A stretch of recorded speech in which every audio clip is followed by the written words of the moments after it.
Welcome to Base Body and Beyond, a new series where we look at a particular model or unit both in terms of its physical miniature representation as well as its effectiveness on the battlefield. We're kicking off the series with one of the most iconic characters in the game, Iron Lich Asphyxious. This warcaster is so iconic, in fact, the Privateer Press has their very own large-scale replica of him. So let's get started. So first let's talk about the model itself.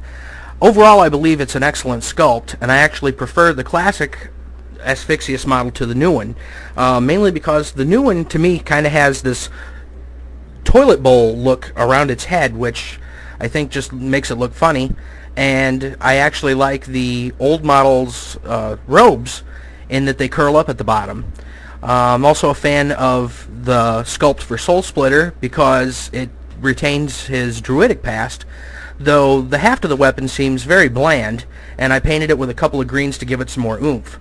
I also wanted to add some more visual appeal to the model, and so I added green flames at the bottom of his robes. Liked it so much I decided to add green flames to all my models for their front-facing arcs. So on to the main focus of the series, and that's to talk about the model's effectiveness in games.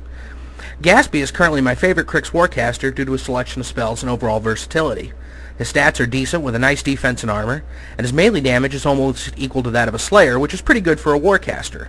In addition to having decent stats and a nice focus, he gets a good amount of Warjack points, enough to field a Slayer for free, or pay for half the cost of even a Deathjack.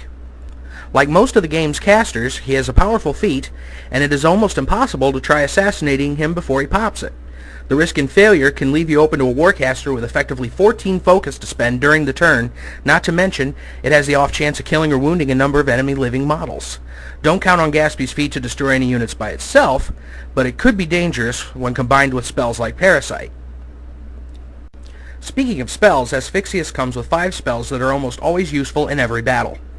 Breath of Corruption is a powerful AoE spell that has the added benefit of creating a one-round cloud effect that damages models moving through it. It's a great infantry killer and line-of-sight blocker. Hellfire is a simple spell that can cause its target to flee and has a considerable range and power. Parasite is an incredibly useful spell that helps bring down the armor of enemies while increasing your own. It's definitely worth upkeeping and casting whenever possible. Scything Touch is another versatile spell that can be used on one of your own models or units to cause more damage. It's great to use on a unit or even Gaspy himself if he's going into melee. Last but not least is Teleport, which provides Gaspy with an exit strategy for a low cost. It should also be noted that every spell is castable by a Scarlock Thrall except for Teleport. Terror and Undead give the Iron Lich some minor allowances, though they hardly ever come up. Likewise, Cull Soul can give Gaspy some extra focus once in a while, though this effect typically works more on sheer luck or a mix of very careful planning by yourself and recklessness by the opponent.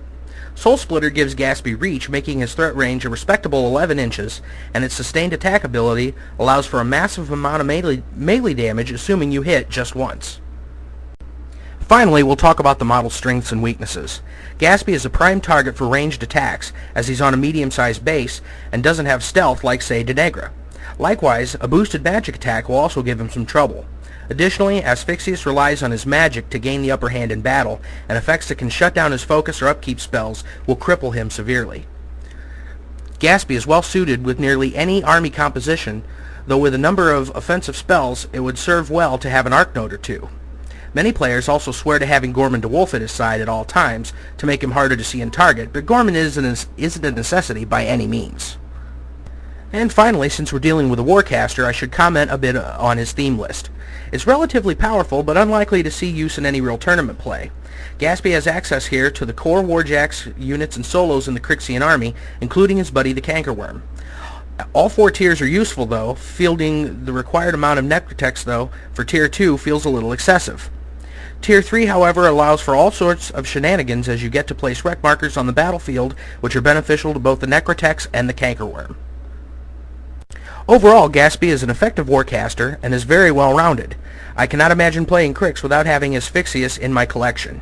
So that's all for our first episode of Base Body and Beyond. I hope you enjoyed it, and we're going to have some more episodes of this, as well as battle reports and terrain coming at you shortly.